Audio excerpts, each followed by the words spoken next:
by the way. What? I found out in Gmail. Oh, It's let me write that down. Shoot. With our understanding of grammatical issues that occur that go beyond just the typical first and second year Hebrew, Greek, excuse me, we're in Greek now.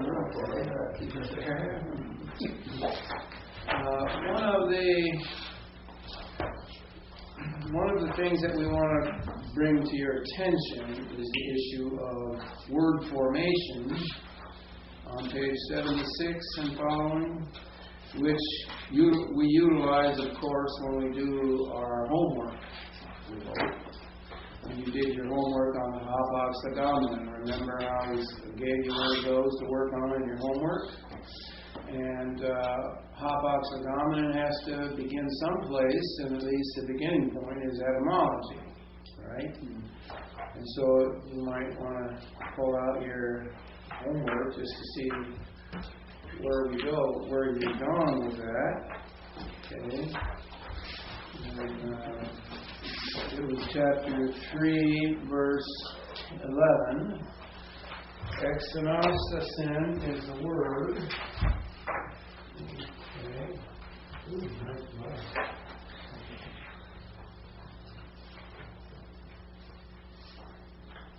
Exegesis is the word there, right? Of course, the vocabulary form, that's an accusative, so the vocabulary form is, just change this now, exegesis, that's the vocabulary form, okay? Now, to break it down etymologically, did you do that? I mean, there's the parts. What are the pieces to this? Well, one piece of it is anastasis. Well, actually, that's 2 pieces. Actually, that's 3 pieces. Right. Well, Zalo. Starts with Zalo, right? And kind of goes from there. Zalo and not Zalo. Yes, sir. Well, let's break this down and see where you're at.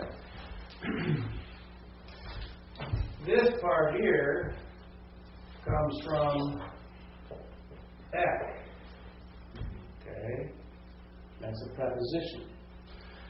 This part here comes from ana, which is a preposition. Okay? This part here comes from a verb. Histemi. Okay? This sta is the root of that. Okay? And this part here is a termination point that we have listed in here. So there's actually 1, 2, 3, and 4 pieces to this. Okay? Right? We have verb histemi, or the idea involved with this is, let's say, stand. Okay, and that root. Okay. The idea with this is to raise it up, and the idea with this is the concept of out, or this is kind of in English. Sometimes we can't find O-U-T, out of, something to that effect. This. What does that relate to? That's where we go to our word formation things here. Notice the endings of things. Okay? The endings of nouns on page 77, the primitive nouns, you add a suffix, which is what this is, a suffix. You add it directly to the root. Okay? The root of this verb histemi is sta, that's the root. Okay? And with the sis ending there, it would reflect a matter of action. So there's a concept of activity here, or action involved. Okay? A process. Right? So we put it all together. This would be a process of standing up Okay, out of, so growing out of some other, what should we say, other context, if you will, right? Putting it all together. Now your lexicon gave you a translation for it, and what did they say? The state or condition of coming up from among the dead. Say what? The state or condition of coming up from among the dead. Okay. Concept of resurrection, some sort, right? Just to simplify it. And some of them, since it's a hot box of dominant, and trying to figure out this, because this is a standard word for resurrection here, one of the standard words, okay? Trying to deal with this part of it. So some of them then would come up with a translation, out resurrection. Is that, if I got it spelled right? I think I'm missing an R in there. 2 R's up there, isn't there? At any rate, to try to explain that aspect of it. So, but that doesn't explain the meaning of it. It just, that's a different issue here. So at least, from the standpoint of etymology, that's what this is all about here. It tells us at least what the parts of this thing is, right? And therefore, since we don't have another word that is just not used elsewhere, okay, then at least that's a starting point for the meaning of it. Okay, it's not used elsewhere in the New Testament anyway. Okay, all right. There are other uses of this root, this whole section here up to this point. Okay. But with a different termination on the end. Ma, for instance. Okay? And this is a noun, and there are verbal ideas that are associated with this root. Okay? Matter of fact, if you can't remember, you may be able to check it out on your cards that I didn't bring with me, but on that passage where let's see, a man dies, he marries a woman, dies, his brother has to come and, marry the woman and raise up children. I forget what exactly Luke somewhere. But the verbal idea, I think, is used in that regard with the same root. I don't remember right. Maybe you can find it, maybe you can't. I think on top of my head right now where that is. There's a use in the Septuagint where the noun occurs. But not with the descending, but with a ma in it, which would relate more to the resultative idea, okay? Product, if you will, of a raising up and out of a previous situation. That occurs at the flood passage, in the flood passage. Okay? What? It's in Mark 12 and Luke 20:28. Let's see. Luke what, 20? Luke 20:28. Let me just see that in front of me here real quick. Luke 20, 27, 28. Oh yeah, there it is. Exanaste se. That's the subjunctive of exanastasis. Exanastasis, excuse me. Okay, yeah. And you notice you got there, he raised his brother, that he might take his brother, or the wife of his brother, and raise up seed for his brother, right? Okay.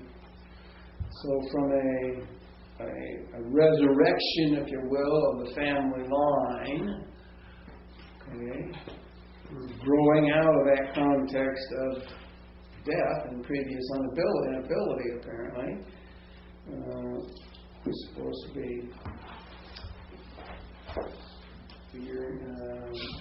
was supposed to be related to. So out of a previous situation, maybe that's how you will understand that part of it. Okay. Where a resurrection did not take place, now we've got one that is supposed to, growing out of that scenario, one that is supposed to take place, apparently. Okay. But anyway, that's from the standpoint of the etymology. But beyond that, what else do we do with the hop, ox, and gum than to try to figure out that? What else did you do? Extra biblical. Huh? Extra biblical. Parallel passage. Did you find anything extra biblically and helpful? Some interesting things. I think a lot of them have to do with anastasis and not tech. Okay. The concept of statues and erecting statues and Which seems to be a different context than from what we're at, so it's not going to be all that helpful, perhaps. just kind At of least. a basic idea. Okay. So what else did we do with Opoxagon then? What did you do? I just followed your notes to look at immediate context. What did you find in immediate contact? Anything? Not really. There's, I think, let's see, 3:11, I think right around there he uses anastasis.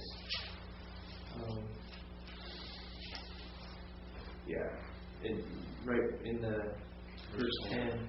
Oh, verse 10, yeah. Power of his resurrection. So you can kind of look at that, and obviously he's talking about resurrection somehow. So I suppose the question that was raised, since he's already used the word resurrection, and that's very clear, okay, what that means, Christ's resurrection, that why didn't he use, if somehow I can attain unto the resurrection from the dead?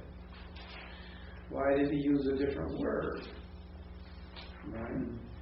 Is there a different concept involved here? that's So, I mean, that's a question you have to raise, and that's part of the thing, but it's a good connection. I mean, okay. So, but actually, it really almost raises more questions than solves issues. Clearly, there's some sort of resurrection involved, but is it the same sense of the word that he used previously, and therefore we ignore the ek part? You know? Probably not. Probably not. Okay. And what else? Anything else? Immediate context afterwards. Afterwards, did you find anything afterwards that would help? Yeah. What? He talks about continuing on that, seems to reference him not achieving it yet. Mm-hmm. He goes on to explain that. Striving towards the goal. Mm-hmm. And the goal is? That's up for interpretation. Huh? I think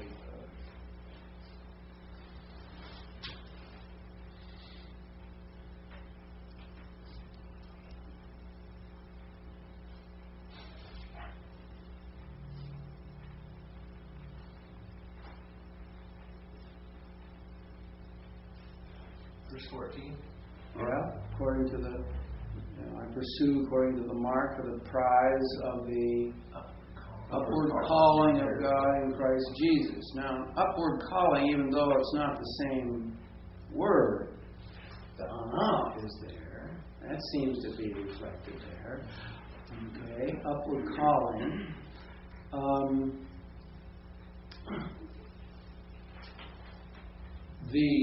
What do you think that means, that part in verse 14? What do you think that might be, the upward calling? I'm not attained. What he's talking about in verse 12 is if somehow I can attain to the resurrection of this dead, wherever that is, right? Okay. I'm not there yet, verse 12, right? But I'm pursuing it to get this prize, which is this upward calling, right? I mean, doesn't that seem to be the way the argument is running?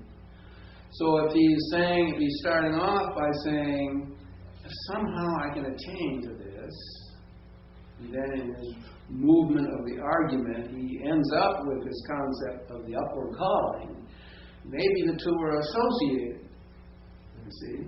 So we could define what the upward calling is here. Maybe we can move backwards to figure out what it is he's hoping he can get to. Right? So maybe I that's connected the concept of Rabion, the prize. prize. There's this prize connected with it, and then that took me back to 1 Corinthians 9, Okay. 24 47, where he runs in such a way to win the prize. So for me, I wonder if the concept of reward was part of this idea of resurrection, this out-resurrection. Yeah, possible. How much? In the immediate context, what is it that he hasn't already attained? Obviously, that resurrection, whatever that is. But then he said, already, that seems to be now an expansionary statement. Not that I have already attained, which appears to be that thing he was hoping to get, or I have already been perfected. So it seems somehow the one seems to be kind of connected with the other, the perfection idea. And then he moves down, but he's pursuing this, right? What is he pursuing? Well, he seems to be pursuing perfection, which seems to be associated with this. Okay? Which seems to be, correct me if I'm wrong here, or I'm off base, and I could be, that is the mark or the goal or the prize seems to be that. That is that perfection, the thing that he wants to attain, that he's striving after, that he is going to get someday, right? Make that upward calling, if you will. If that's true, and all of that holds together, and that's a question, okay? All of that holds together, then what that upward calling could reflect would be, when I am called up, what happens? Well, number one, I'm dead to this world, but number two, I'm perfected spiritually. And that is a goal of why Christ laid hold of us, one of the goals at least, right? To be spiritually perfected. Okay, so was that something that Paul would be striving for? Well, he should be striving. We all should be striving for that, right?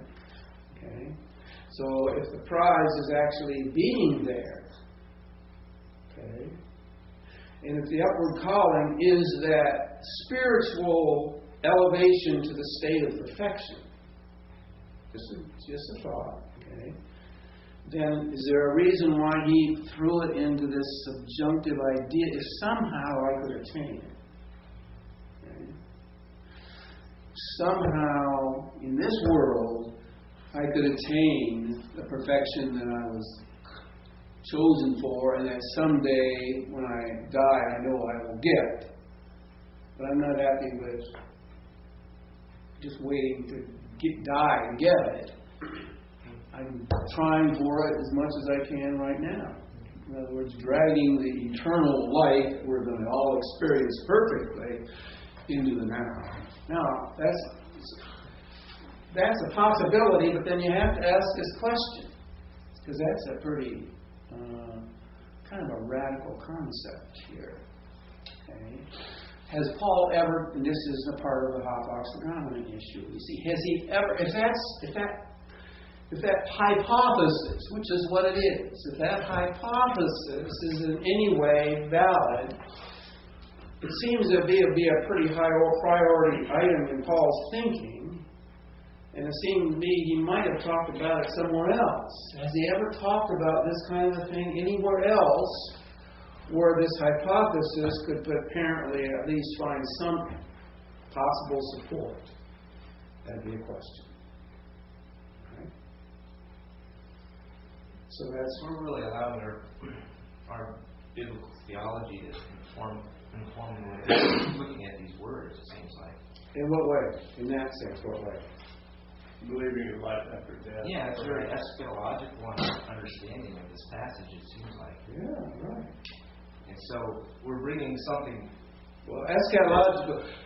You're right. I want you to follow through, but just for terminology's sake, any concept of resurrection is eschatological. Yeah. Right. Okay, so just talking about resurrection is eschatological.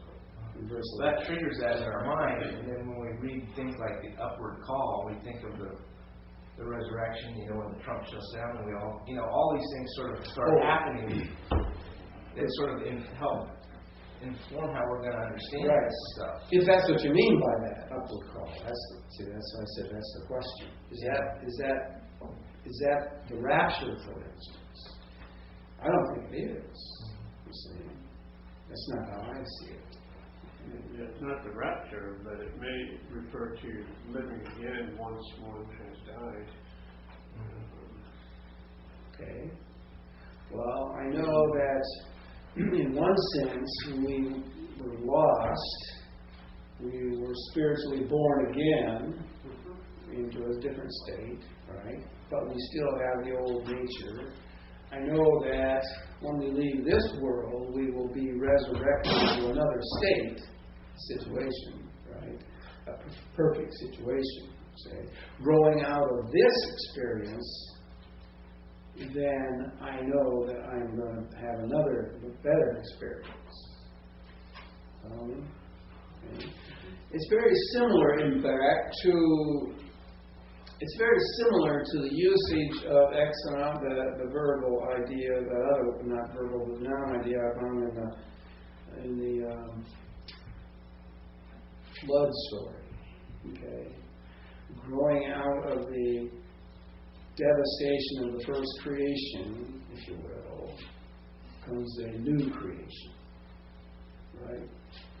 Growing out of the first creation, comes a new creation. See? Growing out of a situation in life where a man and a wife did not have a child, therefore the name was not perpetuated. Growing out of that is a scenario where that can take place. You see, that is the name perpetuated. Okay. Go ahead. I know what you're saying, and we have to be very careful on how much we impose, okay? Because we can easily do that. Okay? But what I'm saying, and I think the caveat I would say would be, we can always, in fact, we're going to get into, maybe this is a good place to do it, but we'll get into it later, on exegetical questioning and validating things. You see, we can hypothesize, there's nothing wrong with having a hypothesis, even one that might be based upon our biblical theological understanding, but it needs to be validated. Okay? And so I would say on a theory, that's what this is, a theory, okay, that maybe that's what Paul is talking about, being perfect, that is attaining perfection, without having to just wait until he dies to get it, just dragging it from heaven down here, if you will.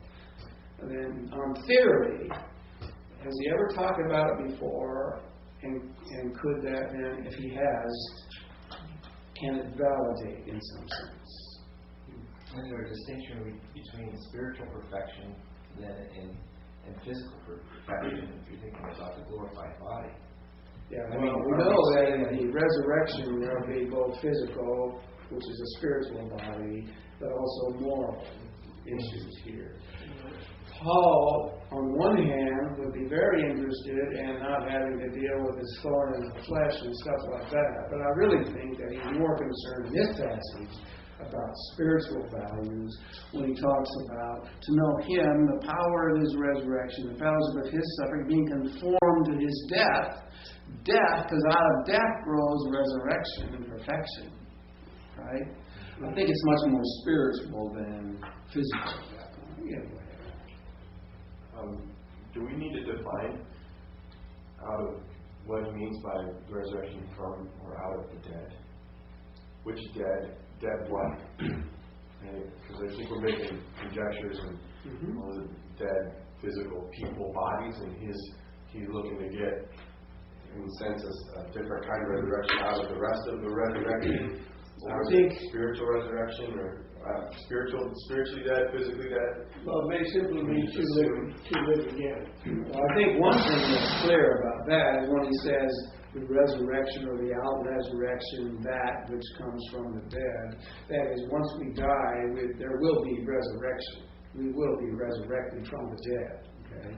So I think he's possibly talking about that life that he will receive at that point at which he is spiritually raised and physically as well from the resurrection, right?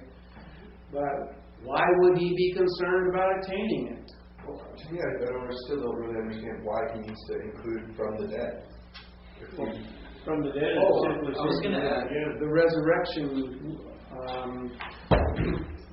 The scenario is we were born, we get saved, born again, we die, that's the dead, and then we're raised up to new life, right?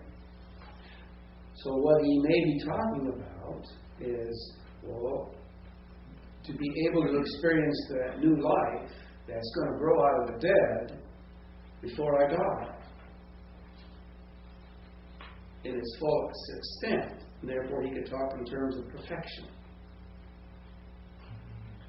I was just going to ask, in looking at this, going back to what we were talking about last night about the oral nature of it. Yeah. If you look at Tain and Exegesis and Tain and Ekron, there seems to be a kind of almost a purposeful way he put that together. And I don't know. I mean, it's a lot more simple, but I don't know. Could it be that he included that to try to help the focus there? Or? Well, he certainly uses another article, right, with it. He uses that to attach it to make a special application to this previous word related to the dead. Okay? Right. So that resurrection that will be experienced growing out of the dead, death. Okay? He wants to attain that. That means he's not sure he's going to get resurrected and get saved. Some people would interpret it that way. I haven't really difficulty with that. Okay, but then again, we're in a hypothesis stage. Okay, so we throw down a hypothesis based upon number one, etymology, whatever uses we can find anywhere else that seem to have some sort of, give me some data input, and we're shut up to context. The context, immediate context, on one hand, and there's a possibility. Notice how I'm phrasing this stuff. There's a possibility that maybe verses 12 and following are interconnected with that desire on his part to attain something that seems unattainable. Okay? Because that's what it appears to be. Okay? Unattainable. Otherwise he wouldn't use that phrase, if somehow I can lay hold of this thing. Okay? And then the question is there any way to validate the concept in Paul? Well, I think there is a way to validate it. In Corinthians, 2 Corinthians 4 and 5, more particularly 5, but it starts with 4. And notice the content of in verse 10 of the Philippians 3:10 and 11. But notice the content of that when we read beginning verse 4, talking about himself. We have, he says, treasure, of course, the glory of God. But verse 7 of chapter 4, 2 Corinthians, we have this treasure in earthen vessels, so that the excellency, the greatness of the power might be from God and not from us, being afflicted, distressed, persecuted, everything. Verse 10, always the deadness of Jesus in the body bearing about. So that also, notice, that the life of Jesus in our body might become manifest. For we, all who are living, are always being delivered over to death because of Jesus, so that also the life of Jesus might be made manifest in our mortal flesh. So there seems to be while we're living, there seems to be some death to self which is being replaced by life from Jesus, right? How far can that principle go? Then we read on, but notice verse chapter 5. For we know that if our earthly temple or body or house of this temple, rather, as tent, should be taken down, which clearly is referring to death, okay? That a building from God we have, a house not made with hands, eternal in the heavens, right? Okay, so we know what he's talking about there. We know we're going to be raised from the dead, have another body, and it's going to be eternal and all that. For also in this, we are groaning. In relationship to this, we are groaning. Now he's talking about his present state. He's certainly not going to groan when he gets to heaven about this. Okay? We are groaning. For in this we are groaning. Let's see. Longing for our habitation, that is our building, which is from heaven, to be called down with building which is from heaven. Wanting that new body, that new experience, right? That thing that we're going to have when we die, okay? Wanting that. If indeed, this is the tough part, I'm not going to have all this information down well. If also indeed, having been clothed, we shall not be found, or unclothed, we shall not be found naked, which is to say, I take it, that has to do with when all is said and done, I stand before God naked. They're just, I'm totally embarrassed by the lack of reward or whatever else there. But notice, and that's a hard verse, but notice that for also those who are in the tabernacle, we who are in the tabernacle, we are grown, being burdened down, if you will, based upon the fact that we do not desire to be unclothed on, but to be clothed. In other words, we're not going to go out and slash our wrists so we can die and go get it. Okay? That's not our desire. Okay? But to be clothed upon in order that, notice this phrase, mortality might be swallowed up by life. If you take the whole scenario, what it sounds like is we are being constantly delivered over unto death of self, which then replaces itself with the life of Christ, which in fact we're going to have that life when we die and leave and get our new temple, new body, right? But we're looking for it. We want mortality to be swallowed up by life. We're still mortal. See what I'm saying? So he had that great desire, apparently, to get that life more and more, which means death to self more and more until there's no more self to die. And therefore I'm experiencing the fullness of life. Now that appears to me to be a similar model, if you will, of thinking that we find in Philippians 3. It appears to me. Okay. Repeated uses of body and habitation, all that. It seems very physical. I mean, especially this section here seems very physical, though. Maybe we shouldn't make a distinction between the spiritual and the physical. And so, my discussion of the whole idea, mine was much more, the physical aspects of our resurrection than the spiritual aspects. You're talking much more in the spiritual aspects, it seems, than the physical. Well, I mean, in this passage here, it seems like Philippians or in Corinthians? In Corinthians, the one you just discussed. In Corinthians, he's talking about both the physical and the spiritual. And the spiritual is all associated with that life of Christ, which he desperately wants, even though his physical life is wasting away. Right? So he's longing for that time of life when he will have a different habitation where he don't worry about the body, so the physical will change, but also you'll have the fullness of life. Right? I just wonder if sometimes we make too much, we try to split aspects when Scripture doesn't really necessarily do that. They're so intertwined with physical and spiritual. in this passage, it also seems to be communicating, like you said, both aspects of that together. Well, the problem, maybe we're on the same wavelength, maybe we're not, but the problem with the physical and the spiritual is that the physical, and when I say physical, I don't just mean the flesh and the bones, but that which makes me tick, that is the old man part of me, is the one thing that keeps the life of Christ to be fully evident and manifested. The battle that goes on there. To the degree that I am living in the old man in this body, right? To that degree, the life of Christ can't be manifested through me. See what I'm saying? Okay.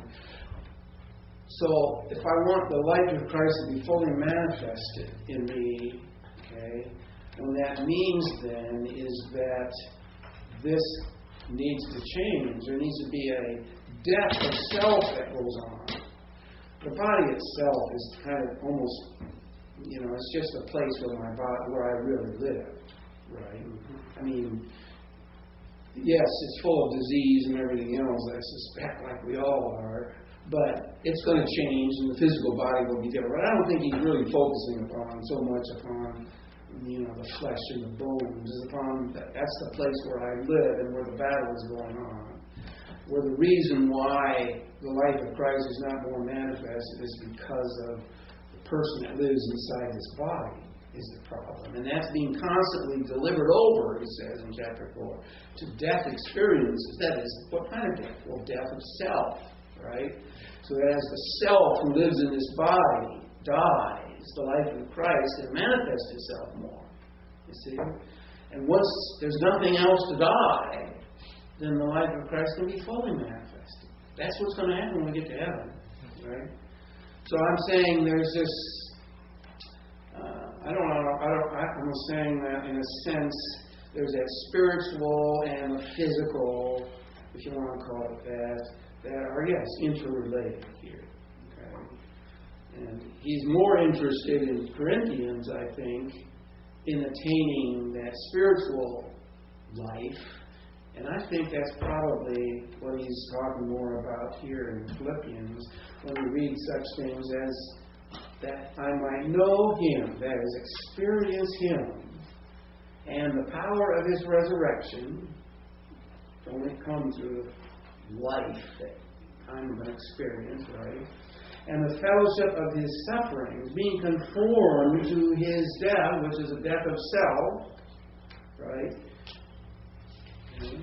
And that is, and if somehow I can attain what's coming after death, right?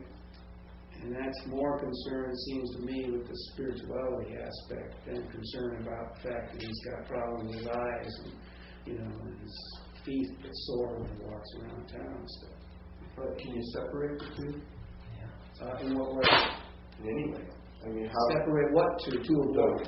The resurrection of the body, the resurrection of the spirit. Yeah, I can. Because it's already separated. Because in me and in you, okay, we already are experiencing eternal life. Sure. We got eternal life already. That's a quality of life. That's a different, right? And yet it's in a fallen body. You see? So. But that's not to say that we're fully experiencing it. No, that's right. That's what I'm saying that he's talking about. So we can't really, fully experience it. We can't really fully experience it until every bit of us is fully resurrected, right? I can spiritually. Well, let me put it this way. I think what he's talking about in these two passages that seem to be interrelated is spiritually, it's got to be a possibility that I can experience perfection. I Paul believed that. I know, do I ever know anybody who's ever been perfect? No. Jesus, yeah. But does Paul say, no, I think perfection is about, I don't think I can ever get there. I don't think Paul ever relegated the fact that he's never going to get there. I think Philippians says, I'm trying to get there. Okay, perfection. But on one hand, I believe that perfection spiritually is possible, right? Maybe not probable, but possible even while I'm in this broken down body, but someday the two are going to coordinate. Because this body is going to fall apart, but it's going to be resurrected to an immortal body, one that's incorruptible, right?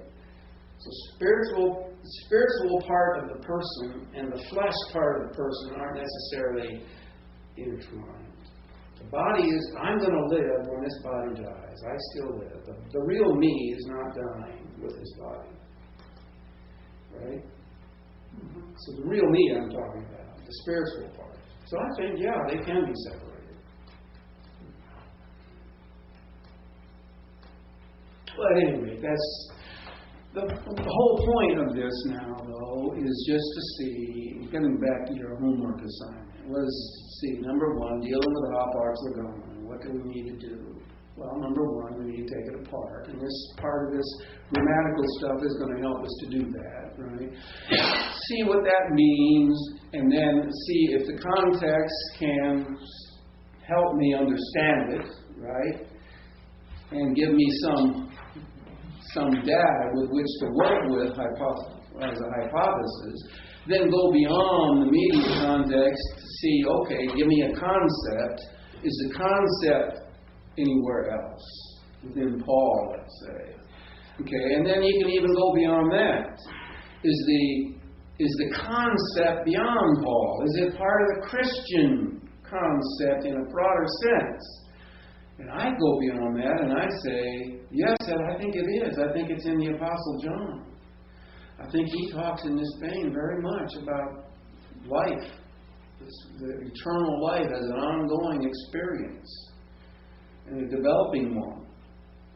So I think it is part of the Christian theology, if you will. It goes beyond this passage, beyond this word, beyond this passage, beyond Paul, into the New Testament theology.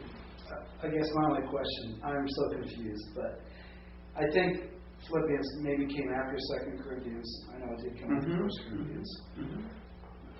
When this church heard this letter, the first reading, I can just imagine them saying, hey, Epaphroditus, can we have a small group meeting afterwards? What does he mean by this word? I mean, what? Would they have understood all that we're trying to figure out right now? That's a good question. If so much of what we've just been talking about is based on 2 Corinthians. No, that's secondary in my thinking. Well, I just don't see in this text everything that you just said. Oh. We've gone back to 2 Corinthians to try to validate the hypothesis, but He's trying to get into the mind of Paul, because Paul's... I understand that. But what did these people understand when this letter was written? Right. And here's what I'm saying at this point, I think. He brings up a word that they associate it with resurrection somehow, but it's a little bit different than the preceding use. And maybe they're, like you, confused at what it means. Okay? So what he does in the following appears to be an explanation, an expansion of the goal that he is shot for and the question that he raised for himself. Right? And the goal, that is the explanation, seems to intertwine such concepts as perfection. Right? They would understand that, I think, the concept of perfection. I'm not there yet, but I'm looking to be there. Right? I'm trying to get there. Okay? And associate that with the goal, I think, of the Christian life, which is not just to make it to 50 and retire, obviously. The goal of the Christian life is perfection, right? And ultimate perfection is only going to occur when we have that resurrection out of this experience into the next experience, right? And so we can explain, I think that can explain the subjunctive nature of this verse 11. Okay? If somehow I can attain to what appears to be unattainable in this life, right? I think they could understand part of that. Right? Now, whether or not they would have awareness of the Corinthian passage or not, you know what I'm saying? That letter, who knows on that score. Go ahead. Sorry. This just raises another question in terms of informing our theology. Now, it sounds to me like Paul's emphasis here on this attaining this, along with his imperative to work out your salvation, has a lot to do with what we would call the sanctification aspect of our salvation experience. Right, yeah. But some, I think, would impose a theology upon us that says, well, no, this is all of grace, even sanctification. We don't do a thing. We just sit there and let God do it all. But Paul seems to be saying here that in the sanctification, present tense aspect of salvation, there's something we need to be doing. I think you have to conclude that. And I think he's already concluded that in chapter 2. Unless you're an Arminian and in regard to chapter 2, verse 12, you say, work out your own salvation, meaning get saved again, or stay that way.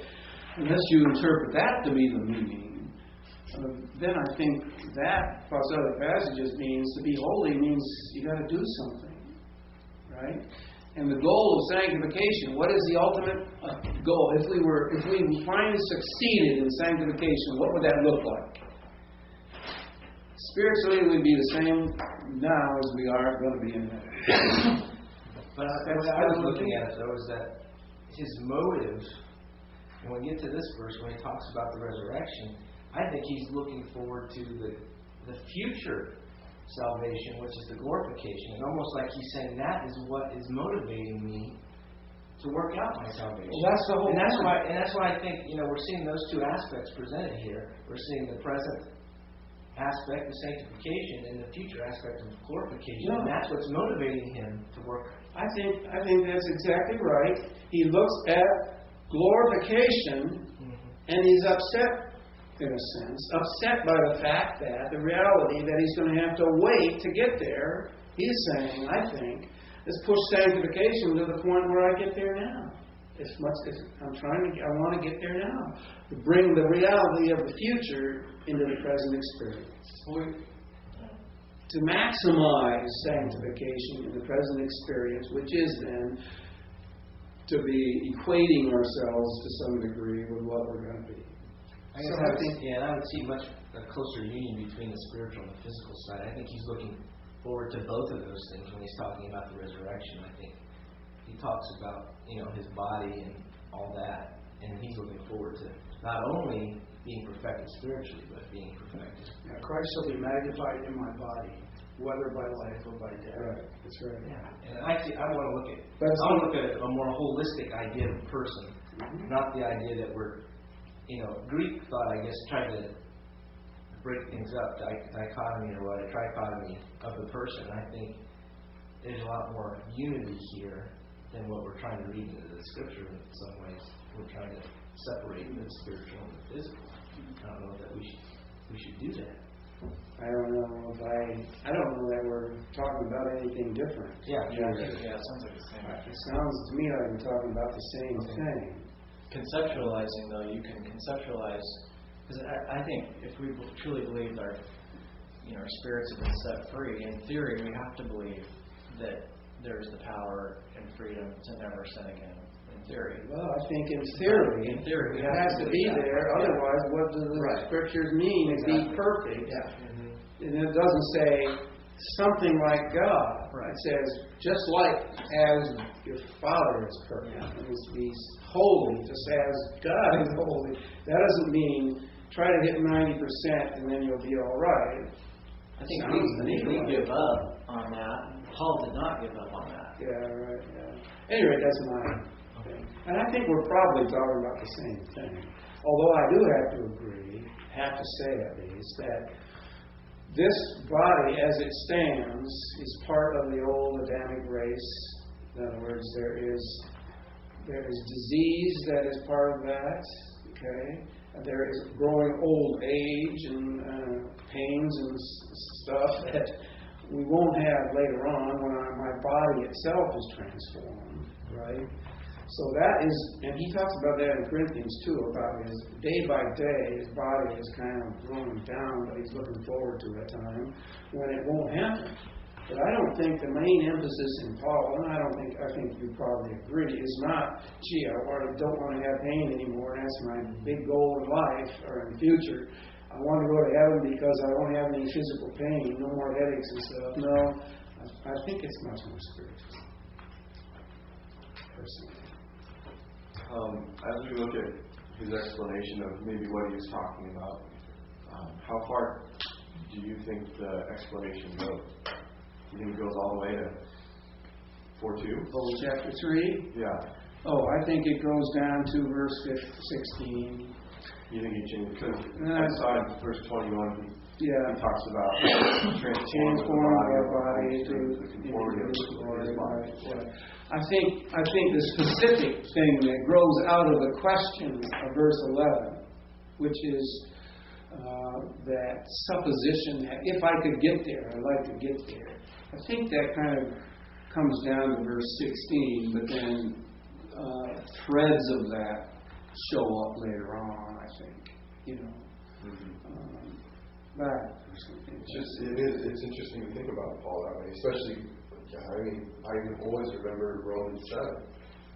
To me, he doesn't sound very hopeful right then that he can get there. He wants to, but it doesn't sound like he feels like he can get there, but he still wants to. Yeah. This is a problem passage, verse 11, even if you look at the way in which it's translated. I think it's a New American Standard or whatever. They don't take a post in the suppositional sense at all. They put it as if it was a hint of clause. They really mess it up at that point. And they try to get rid of the fact that Paul had a question whether he could attain to this thing. And so theologically, I think that's where theology has imposed itself upon the translator to the point where they did not use or did not translate the words that exist in the text. They transposed another word in its place to try to solve their theological dilemma that they were facing. How would you translate a post there? If somehow I can attain to this resurrection, going out of the dead. Showing his desire, right? Yeah. Anyway. So that's really... Okay, we wanted to deal with that in relationship to our grammar and also your homework thing, just to see how that's going, how you did with that. Going back to our notes, we've got things on verb nouns. We talked about that. There's the endings that are associated with nouns and adjectives, but also there's endings associated with verbs that you may not be familiar with, or may be familiar with, I don't know. And that involves the translation of the verbs and the focal force of the particular kind of verbs. Good work, let's see what I put his, not here. A good work that seems to focus some of the syntax stuff based upon the nature of the verbs is Burton's Moods and Tenses. I don't know if you're familiar with that word, moods and tenses, the Greek New Testament. Burton, yeah. DeWitt Burton, somewhere in here. This guy got him in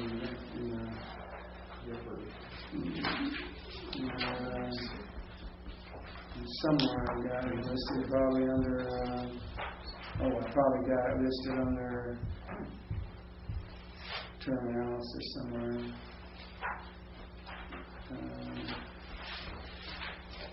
Yeah. No, I guess I didn't list it there. I probably got it listed somewhere. Can't remember where. But Burton, Ernst DeWitt Burton, Moods and Tenses of the Greek New Testament.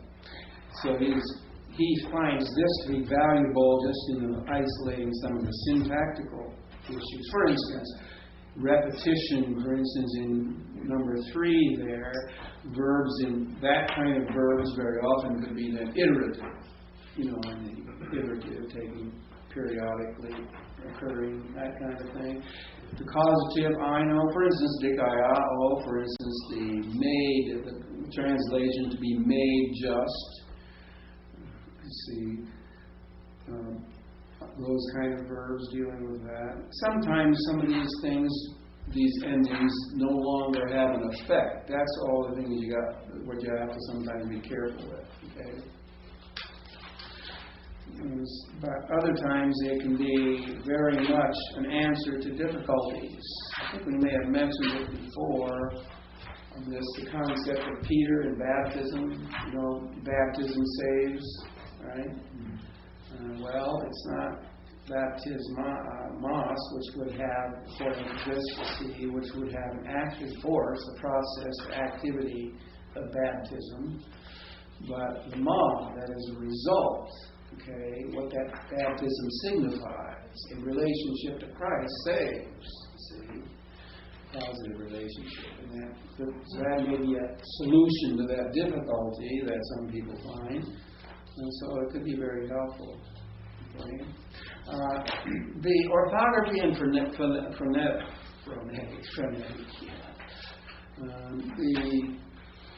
orthography and phonetics section can help us sometimes with textual criticism. Okay. In fact, one of your problems, and that's why I haven't left it yet, one of your textual critical problems involves this very thing. Chapter 3, verse 21. Okay.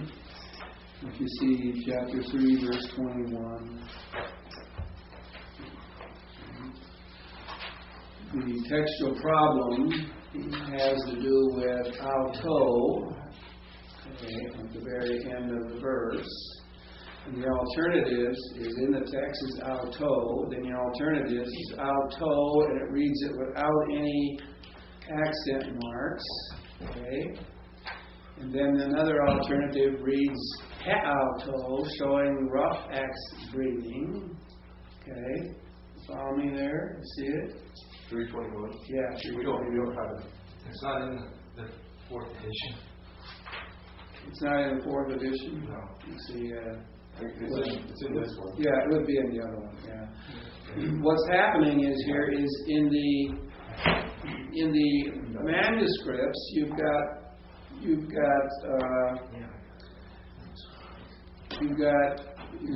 words that are capital letters without reading marks, punctuation, and things. Okay, you can have auto with a rough breathing mark. Auto, that would be a reflexive pronoun. Okay, see, in other words, auto could be read or auto could be read. Okay. And that's why Aleph, A, B, D, and some of those other manuscripts read, it shows you without any breathing marks. Okay? It would also show it, by the way, as capital letters in those manuscripts. But then you have the alternative reading, which auto, which is clearly an interpretation using the clearly defined reflexive pronoun. Right? So that there's no confusion, apparently, with the text. So then when we read auto up there above in the text without rough breathing, okay, we pretty much have to decide whether we take that as reflexive or as non-reflexive. So it would be translated either his ability even to subject to him all things or to himself all things. Okay? And the alternative reading was to try to clarify it as a reflexive. Okay? Because it was ambiguous in those early manuscripts. Capital letters with no breathing marks. Okay, that's the issue there. Okay? So clearly the reading that gives rise to the rest is the one without any accent marks.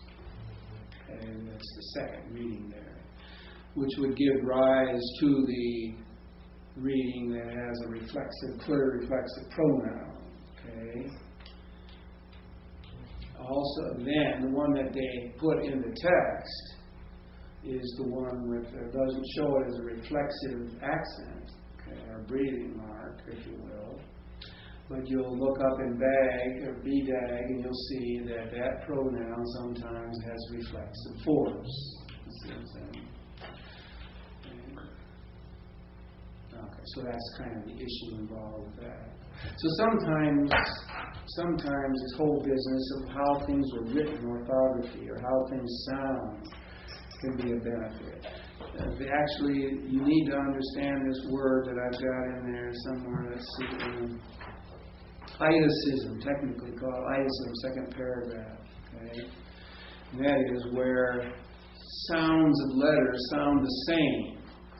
Okay? And that's probably the difficulty in Romans 5:1. Okay? You'll see the difference there.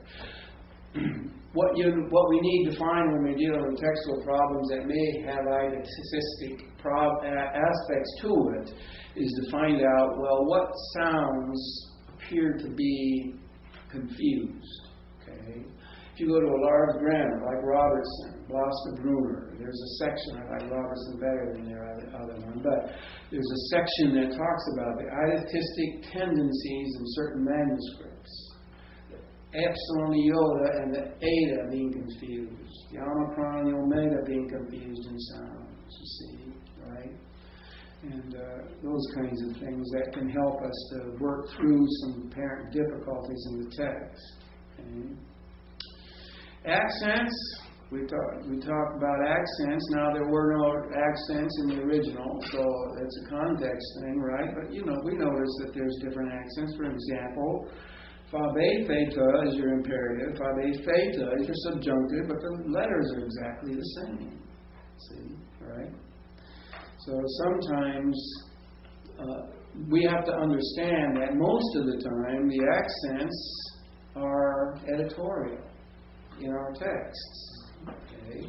Now, and later on, when they went from uncials to minuscules, they were putting accents in the manuscripts. That was their interpretation of the uncial meanings, and that's what ends up in much of our editorial work here. Okay.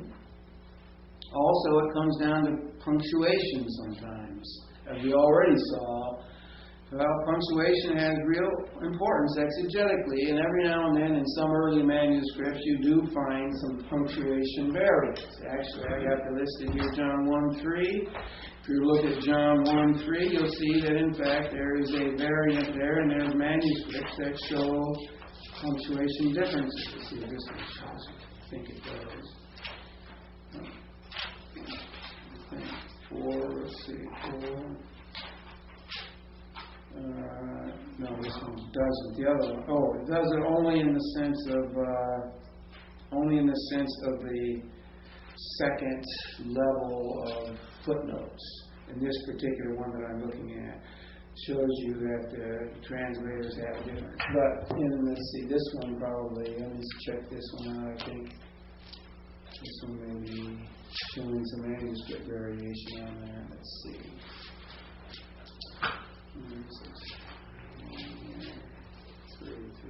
Oh, yeah. In verse 3. Yeah.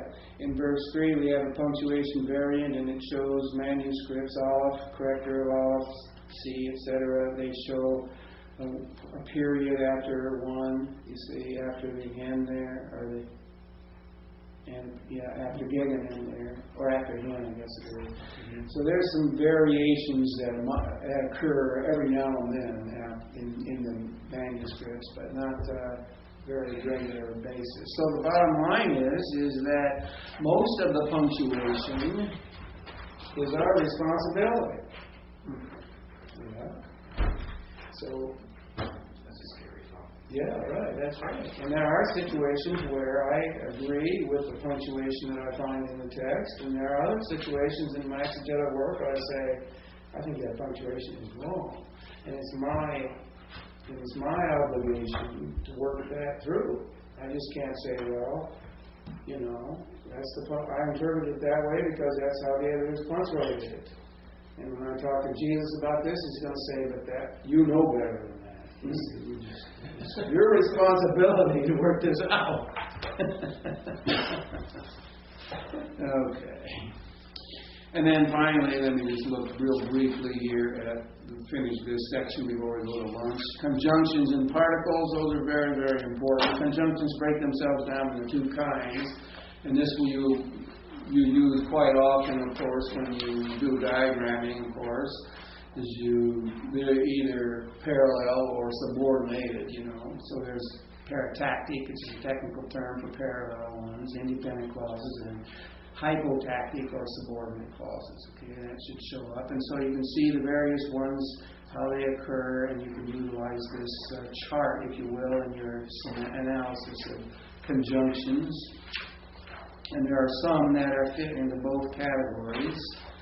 So you just keep that in mind, and a few of them that do. Okay. And finally, there's these particles. Some grammars include in particles conjunctions and even sometimes even prepositions, but conjunctions and other particles as all particles. We call them all particles, you see. I've broken it down into difference. There are conjunctions, and then there are particles which have they play a different role, okay, than conjunctions proper. So, and then I put this quote down here from, who is this from now again? Oh, Smythe's Grammar, and this is the classical Greek grammar, very good one, has an extraordinary number of sentence adverbs, particles in the narrow sense, having a logical or emotional, that is, rhetorical value. So those are important to us for exegesis. Either alone or in combination, these sentence adverbs give a distinctness to the relations between ideas, which is foreign to other language and often resists translation by separate words, which in English are frequently over-emphatic or cumbersome in comparison to the light and delicate nature of the Greek originals.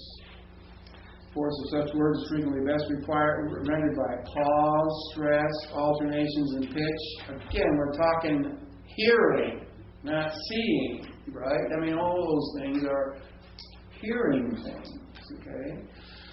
Catch the subtle and elusive meaning of these often apparently insignificant elements of speech challenges the most vigilant and skill of the student. And there are a number of those. We've mentioned those before. Actually, there's a very interesting thing in Philippians chapter 3 in this regard. It also involves a textual issue, and probably the textual issue is probably related to this combination. In chapter 3 of Philippians, that's Ephesians anyway. Chapter 3 of Philippians here in you'll see verse 7. Start with verse 6. According to zeal, persecuting the church, according to righteousness, that righteousness which has in the law, blameless. Then we got 7. But, with a little bracket around it. But what things were gained to me, these I regard because of Christ's loss. Notice verse 8. But, men ungekai. We've got 1, 2, 3, 4, 5 particles there. Okay. The but, men is one, is one, get is one. They're just thrown together. And then kai is also not functioning as a conjunction, but as a emphatic particle. Okay? So there's a clear heightening from verse 7 to verse 8 based upon these particles. You see? I mean, it's very clear that he's elevating the thing. Now that seems to indicate, to me at least, that possibly Allah in verse 7 might in fact be a legitimate part of the text. I have to work on that further. Otherwise, why indeed would he have to elevate it to such a degree at verse 8? Because he's elevated it at verse 7. Now he's got to re-elevate it even higher in verse 8. And he does that by having these 1, 2, 3, 4, 5 particles crammed together just to elevate the intensity of his thought. Okay? See? So these are pretty important little words that prop up in the text and which won't get translated effectively, probably in most translations. Okay? Well, that's enough of that, except for the case of the hanging nominative in John 1:12, and my little discovery here that I simply note. Okay.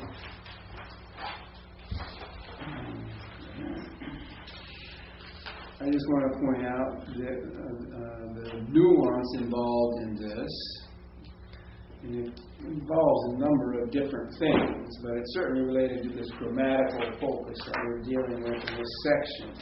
Here's how the New American Standard reads: as many as received him, to them he gave the right to become children of God. Okay, the phrase as many as received him is nominative plural, should function as a subject. But there is another subject inserted in the next clause. So we have to put in then a he implied in the verb, work. And what we end up with is a hanging nominative here. There's a nominative that begins the verse, but it does not have it's not completed. That is, the verse is not completed. The sentence is not completed utilizing that as its subject. There is a restructuring, if you will, of the verse. Okay? So the NIV says, yet to all who received him, to those who believed in him, he gave the right to become children of God. It changes the initial subject nominative to indirect dative object. To all who received him. Okay? So this eliminates the hanging nominative that you find in the New American Standard in the Greek text. Okay? So it maybe read a little smoother in some ways, right? But it may be advantageous to have it smoothed out like this, but there may be another reasons why the writer uses a hanging nominative like this. One is for emphasis. You can find this in various grammars. Porter, I mentioned, I think, here, who mentions that. But the writer emphasized that, Jesus' own people did not receive him. Those who did could become children of God. The hanging nominative has a rhetorical effect. Notice the force effect. Rhetorical effect of focusing the reader on those who did believe. A translation that captures this could be, but that's for those who did receive him. You see, focusing attention on that. Okay, and then moving on with the rest of the verse. So at any rate, we don't want to automatically conclude that he goofed when he started off John 1:12. That is, he goofed and he didn't know how to finish the sentence, as some would claim, and therefore he's changed his structure. Okay? Anakaluthon is what it's technically called when you change the structure of the sentence. The point is that anakaluthon could take place, which means it doesn't follow the way in which it started. It doesn't follow through. Okay? That could be done, number one, because he started it off in one way and then he couldn't figure out how to finish it, and so he dropped it and changed it, right? Or it could be for emphasis or focus sense, for reason of focus. Okay? So just focus it real strong and then make your statement. Okay? So that could be the reason why he had done it. At any rate, it is a kaluthon there, and we have to determine why he used it. That would be another thing that would be important. Why he used it. And it's not always because he goofed when he started off writing. Okay? So that's where grammar, rhetorical language, things, stuff like that start to interplay with one another here. So, well, maybe we ought to go to lunch.